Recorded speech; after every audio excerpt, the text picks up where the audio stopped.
સુરેન્દ્રનગરમાં ગરમીનો પારો 45 ડિગ્રીની નજીક પહોંચી ગયો છે। જે દરમિયાન ગરમીના કારણે હીટ સ્ટ્રોક આવતા એક એસટી ડ્રાઈવરનું કરુણ મોત નીપજ્યું છે।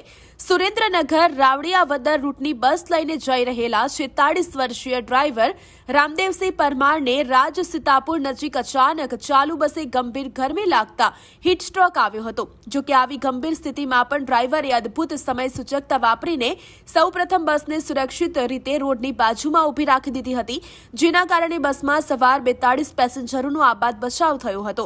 બસ ઊભી રાખ્યાની ગણતરીની મિનિટોમાં જ તેઓ ઢળી પડ્યા હતા। તેમને તાત્કાલિક હોસ્પિટલ ખસેડવામાં આવતા તબીબોએ ગરમી હીટ સ્ટ્રોકના કારણે મોત થયું હોવાની પુષ્ટિ કરી હતી। આ ઘટનાની જાણ થતાં એસટી વિભાગના ઉચ્ચ અધિકારીઓ હોસ્પિટલ દોડી આવ્યા હતા। મારું નામ પરમાર યશપાલ સિરવભા, હું લીંબડી ડેપોમાં અત્યારે એટીઆઈ તરીકે ફરજ બજાવું છું અને અમે આમ જો તો 3 પેઢીથી અમારો બધો પરિવાર એસટીમાં જ છે। મારા ભાઈ સુરનગર ડેપોમાં ડ્રાઈવર છે, જે આજ બપોરે રાવડિયાવદરનો ફેરો લઈને નીકળ્યા હતા અને અચાનક એમને એવું લાગ્યું છાતીમાં દુખાવો, તેમને સમય સૂચકતા વાપરીને બસ સાઈડમાં કરી દીધી અને 40 જેવા મુસાફરનો જીવ એમને બચાવ્યો।